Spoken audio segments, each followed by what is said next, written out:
Assalamualaikum warahmatullahi wabarakatuh. Salam sejahtera bagi kita semua.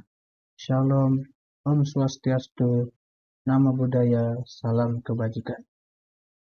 Pada kesempatan kali ini, saya akan mempresentasikan sebuah materi, di mana materi itu adalah salah satu bab yang berada pada mata kuliah rangkaian listrik.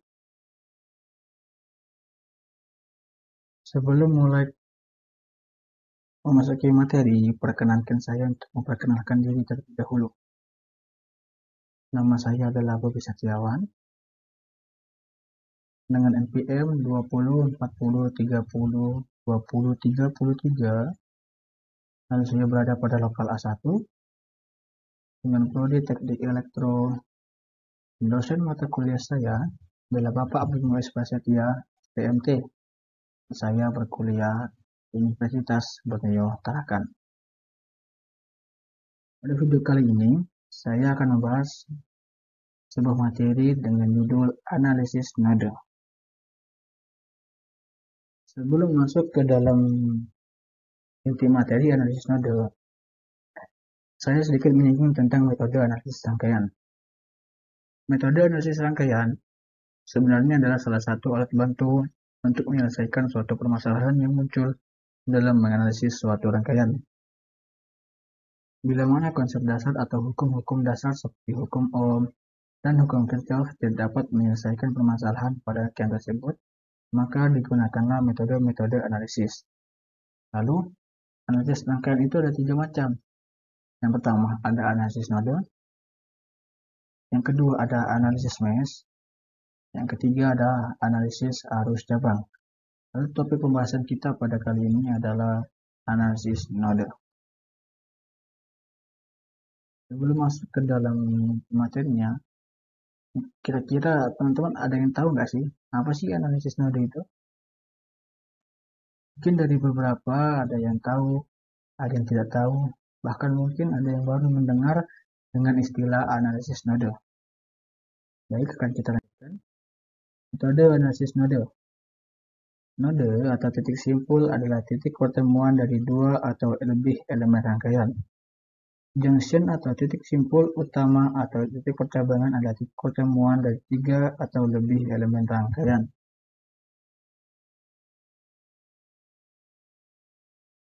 Lalu pada gambar di sebelah kanan ini terdapat sebuah rangkaian, yang dimana di dalam gambar itu sudah diberikan sebuah titik.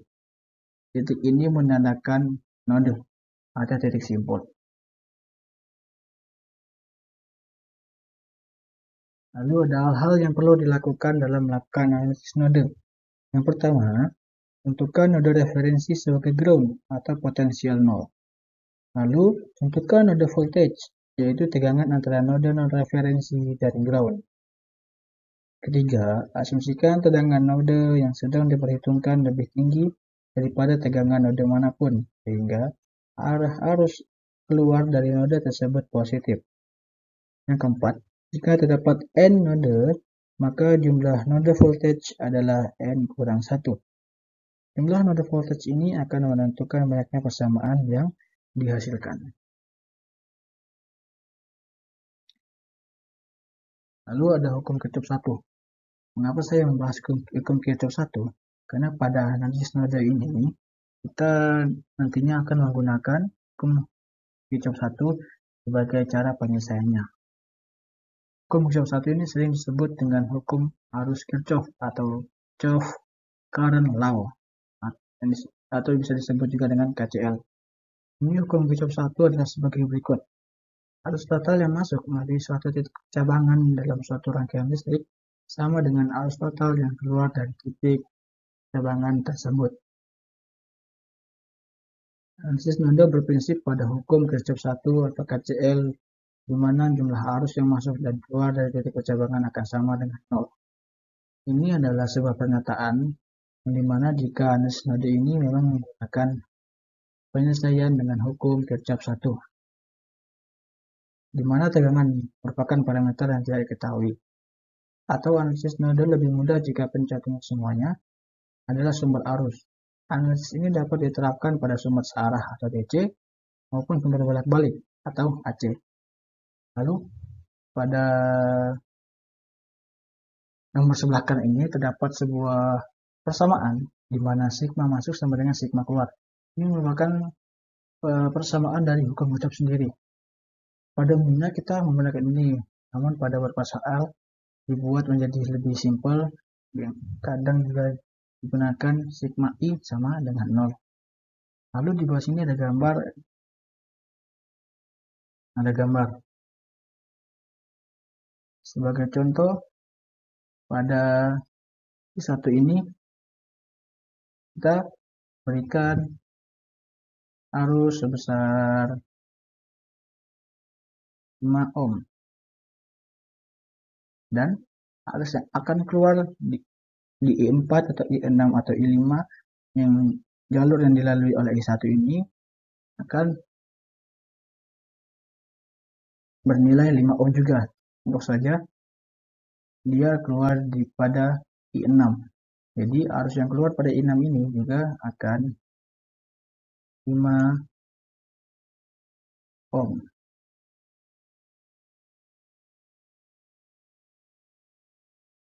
Baik, kita lanjutkan. Hukum Ohm. Bunyi hukum Ohm adalah kuat arus dalam suatu rangkaian berbanding lurus dengan tegangan pada ujung-ujung rangkaian dan berbanding terbalik dengan hambatan rangkaian. Hukum Ohm dinamai dari ahli fisika Jerman, Georg Simon Ohm. Hukum Ohm digunakan untuk menghitung tegangan listrik, hambatan listrik, atau kuat arus dalam rangkaian listrik. Mengapa saya membahas juga tentang hukum Ohm? Karena nantinya pada analisis node ini tidak untuk kemungkinan penggunaan hukum Ohm juga dalam penyelesaiannya. Tadi kita juga sudah bahas bahwa analisis node ini berprinsip pada hukum Kirchhoff 1 atau KCL. Namun, sekali lagi, tidak menutup kemungkinan penggunaan hukum Ohm juga dalam penyelesaiannya. Lalu pada gambar sebelah kanan ini, terdapat sebuah piramida atau segitiga yang di dalamnya terdapat ada huruf V, I, dan R. Di mana huruf V ini adalah tegangan, I ini arus, dan R ini hambatan. Lalu, bagaimana jika kita ingin mencari V? Kita anggap saja garis yang ini berada di antara V, I, dan R ini itu adalah pembagi. Lalu garis di antara I dan R ini adalah pengalih. Sebagai contoh, sana kita ingin mencari V atau tegangan, maka rumus yang terpakai adalah I kali R sebagaimana yang telah tertera di sini. Lalu kita mencari bagaimana? Nah, mencari I, kita menggunakan rumus V per R. Lalu untuk mencari R, kita menggunakan rumus V per I. Lalu analisis node bagi menjadi dua sumber, yaitu analisis node sumber bebas dan analisis node sumber tak bebas.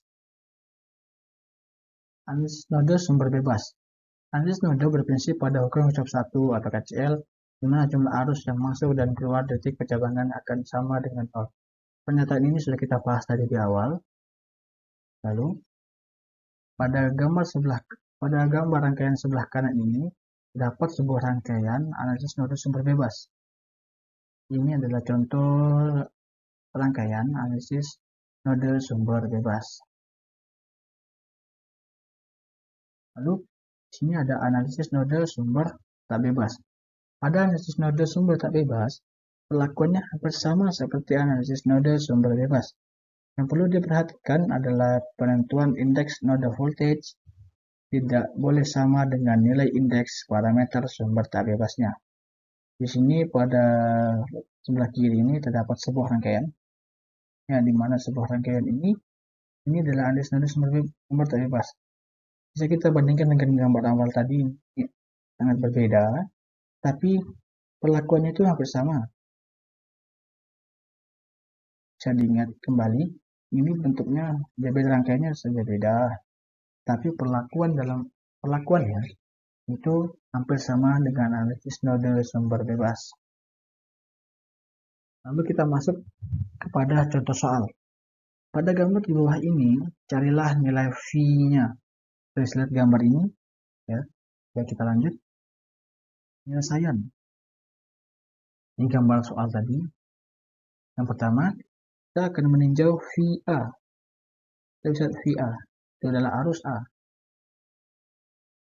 Di sini kita menggunakan arus I1 sama dengan I2 atau I3. Ini menggunakan rumus Kirchhoff 1. Karena tadi sigma I masuk atau sigma masuk sama dengan sigma keluar.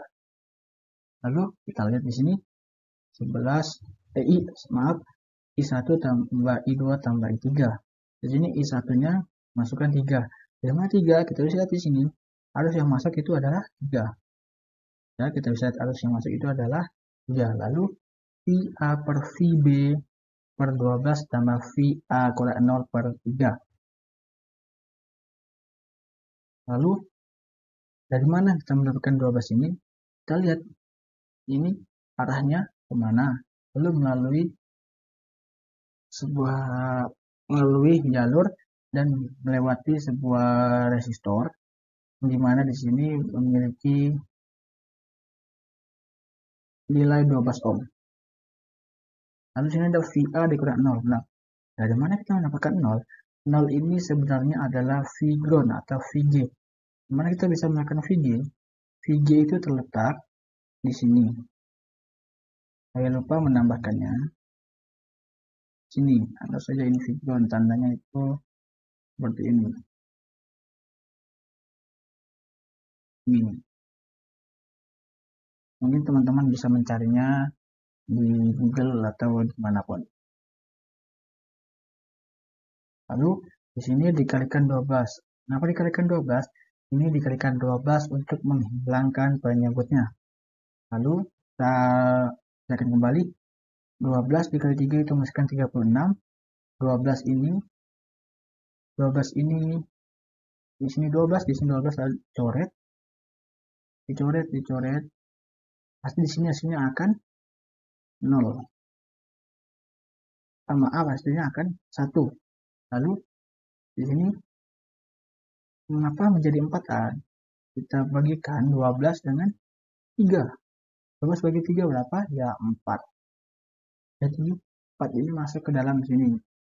Yang menghasilkan 4 VA. Lalu kita akan mendapatkan persamaan 1, 36 sama dengan 5 VA dikurang VB. Ini samaan pertama. Lalu kita lanjutkan untuk meninjau VB-nya. Rumusnya bersama saja tadi dengan VA. I1-nya tetap 3. Lalu I2-nya VB dikurang VA. Nah, di sini perbedaannya. Karena kita menjadi VB, maka VB-nya di depan. VB dikurang VA per 12 ditambah VB kurang 0 per 12. Mengapa kurang 12? Kita lihat VB-nya di sini. Nah, VB-nya di mana? Di sini ya. Ya, di sini. Nah, dia kan melalui ini. Untuk arus ini bisa mengarah ke sini, bisa mengarah ke sini. Lalu itu ambil 12 ini ataupun mengambil 12 ini, maka ditulislah penyebutnya 12. Lalu di sini dikalikan 12 lagi. Mengapa dikalikan 12 lagi? Ya sama seperti yang tadi. Dikalikan 12 untuk menghilangkan penyebutnya ini. Lalu 12 dibagi 12 akan habis jadi 1. Lalu di sini 12 dengan 3, 36. Barang VB per VA tambah VB. Lalu kita melakukan persamaan kedua itu 36 sama dengan minus VA atau negatif VA ditambah 2 VB. Baik, kita lanjutkan. Metode eliminasi. Nah, di sini kita memasukkan persamaan satu dan persamaan kedua tadi, yang mana persamaan satu yang di atas, persamaan kedua yang di bawah ini. Lalu persamaan satu ini kita dikalikan 1, persamaan kedua dikalikan 5. Mengapa dikalikan demikian? Dikalikan 1, itu yang dari dikalikan 1, itu hasilnya akan tetap. Yang persamaan 2 dikalikan 5 itu 108. Hasilnya menjadi 80 dikurang 5 VA tambah 10 VB. Nah, ini tujuan yang di atas dikalikan 1 dikalikan 5. Yang di atas dikalikan 1 di bawah dikalikan 5. Itu untuk menghilangkan nilai VA-nya. Sini kan minus VA ditambah, maaf, di sini 5 VA ditambah minus 5 VA. Jadi di sini pastinya 0 habis. Jadi kita tulis. Lalu tersisa 36 ditambah 180 itu 216 sama dengan ini. Minus VB ditambah 10 VB. Kita pernah belajar jika minus ini kita anggap sebagai utang. Anggap saja utang kita 1. Nah, kita minus 1. Lalu kita ingin membayarnya dengan 10.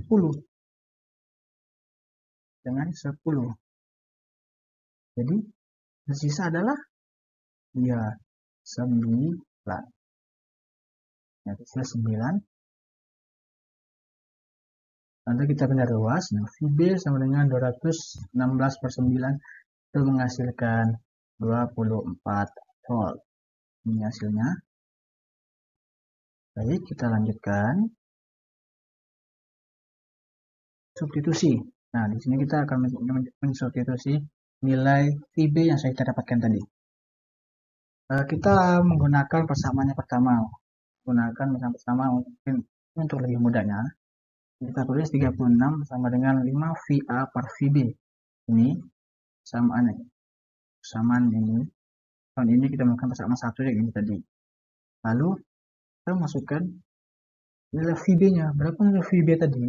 Ya, 24. Lalu di sini kita sudah masukkan 24. Jadi 36 sama dengan 5 VA dikurang 24. Lalu 24 ini dipindah ruas. Yang awalnya dari sebelah